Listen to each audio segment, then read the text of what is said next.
semaine sur non pas de la romance, mais un titre qui va quand même vous accrocher votre petit cœur et puis appuyer très très fort. Et peut-être qu'après, du coup, comme ça fait mal, c'est comme le PCR, il y a des larmes qui coulent. Voilà, les comparaisons sont merveilleuses, hein. C'est sponsorisé par la situation sanitaire du moment. Jisoo. C'est exactement ça. Ouais, parce que ça pique, hein, ça, franchement ça pique de ouf.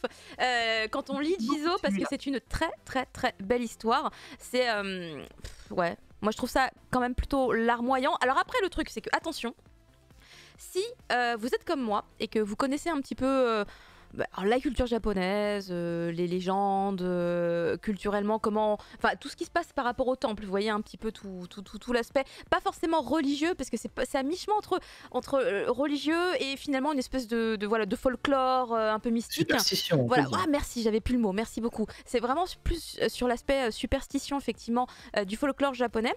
Vous voyez le titre, vous allez tout de suite potentiellement deviner déjà tout ce qui va se passer à l'intérieur. Moi, en tout cas, c'est ce qui s'est passé, puisque du coup, je me suis dit, bon, bah, si c'est Jisoo le titre, et bah, peut-être qu'il va se passer ça, puis ça, puis ça. Et finalement, tout ce que j'avais en tête est apparu, mais ça m'a pas empêché d'apprécier cette courte histoire, puisque c'est un one-shot. Et donc c'est une histoire, c'est une collaboration même, c'est une collaboration en fait entre deux personnes. C'est Antoine Doll, j'espère que ça se prononce Doll, et la dessinatrice Mato, donc Antoine au scénario, donc à l'écriture de cette histoire, et Mato donc au dessin. Le dessin qui est très beau, qui est très doux, vous pouvez voir un petit peu là sur les 2 pages que j'ai mis.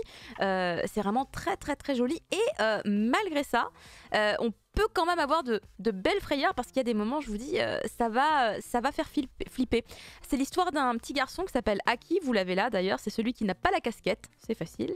Et c'est un petit garçon qui est perdu dans un parc. Et en fait, ce pauvre petit garçon, il va être aidé par donc celui qui a la casquette, qui s'appelle Jisoo, donc d'où le nom du manga. Et en fait, il va être son guide. Il va l'aider, il va lui trouver un endroit pour passer la nuit. Mais en tout cas, ce petit garçon, Aki, ne comprend pas pourquoi il n'arrive pas à retrouver son chemin. Il va dans les rues qu'il connaît, mais il n'arrive jamais chez lui. C'est très particulier. On se perd avec lui, en fait. Et on a peur avec lui aussi, puisque Jisoo nous prévient. Il nous dit qu'il y a le danger qui rôde. Il y a une espèce de créature... un peu démoniaque, hein, quand même, il faut le dire, qui rôde la nuit dès que les lumières s'éteignent. Elle est là et elle prend les enfants. Elle prend les enfants qui sont égarés. Du coup, un des moyens pour s'en sortir, c'est de se réfugier au temple. Et évidemment, il n'y aurait pas d'histoire si ça ne se passait pas comme ça. Aki va pas forcément être très sage, il va pas forcément rester au temple. Du coup, il va se passer plein de trucs. On va franchement avoir peur.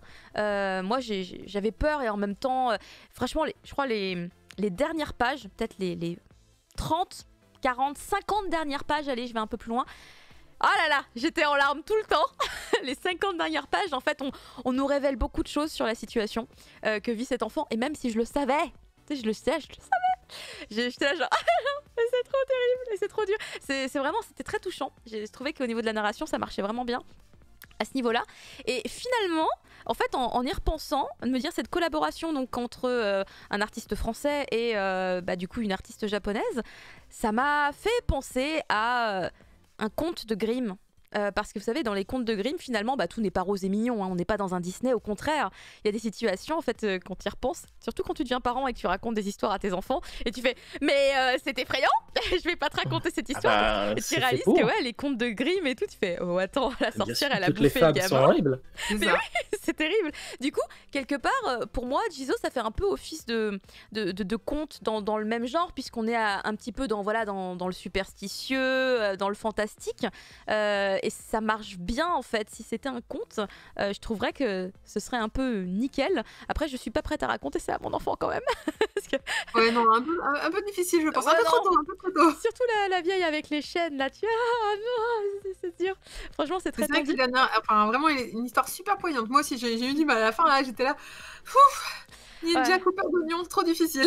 Ah ouais, non, c'est quand tu vois voilà, toutes les informations que t'avais pas, mais tu t'en doutes, mais quand tu les vois et Oui, qu'elles sont dessinées et que tu vois les scènes, elles sont bien trouvées, les scènes sont vraiment oui. marquantes, ça marche vraiment bien. Ouais, non, la petite larme qui coule, je te dis, tu peux pas trop l'éviter. Tu dis, oh, j'ai les yeux embués là, faut que je change de lunettes, je ne comprends pas, je ne vois plus rien. Donc pour moi, vraiment, c'est un joli one-shot, bah, vraiment une belle histoire que nous propose Glénat. Voilà, je m'y attendais pas à ce que ça marche aussi bien. Et vraiment, il est joli. C'est un grand format. Je vous montre. C'est un peu plus grand je vous montre pour comparer, qu'un manga classique, on va dire. C'est un format un peu plus grand. Et c'est vraiment très très très joli. Je pense que quand même sur l'image que j'ai postée, c'est un peu mieux. Mais on Il y a quand même s'ennuie pas. très, Ça se lit vite, on s'ennuie pas. Si vous aimez les tranches de vie, je vous spoile pas la tête de la créature démoniaque. Je crois que dans le plot, c'est marqué dans le plot, pardon, c'est marqué que c'est une sorcière, voilà, une effroyable sorcière chasse les enfants à la tombée de la nuit. Ouais, j'aurais pas dit sorcière, mais j'imagine que c'est vraiment son rôle en fait. Moi, ouais. je la voyais plus comme un truc qui vient des enfers, tu vois. Ah, retourne là-bas, là, comme un Bah, cafard elle au ressemble Japon. à celle dans Hansel et Gretel, en fait, Ouais, tu vois? mais Qui vont franchement, c'est enlever la les même. enfants. Vraiment, c'est la même, ouais, effectivement. Mais moi, c'est justement le conte auquel je pensais en le comparant à un conte de Grimm. Je pensais vachement à Hansel et Gretel, puisque t'as des gamins perdus, t'as Bah oui, c'est une ça, ouais. sorcière qui dit ouais, les gamins. Tu fais oui, oui, ok, ouais, oui, il y a un petit rapport. Mais donc, par rapport à Jizo, et je vous ai rien dévoilé du coup, justement, sur l'aspect, on va dire, religieux du concept de Jizo. Ne vous spoilez pas, n'allez pas vérifier, achetez-le pour le lire et découvrir par vous-même. Après, vous pourrez faire vos recherches et vous dire oh, c'est vachement bien trouvé, c'est bien pensé tout ça. Parce que j'ai trouvé qu'ils utilisaient très très bien, du coup, justement, le concept du Jizo dans cette histoire. Voilà. C'est vraiment un bon titre, un bon one shot. On verra Maintenant, plus les ciseaux de la même manière. ah ouais, non, mais en plus, je savais que c'était ça, mais du coup, de le voir mis en scène comme ça, je me suis dit, ah, franchement, c'est bien. C'est bien mis en scène.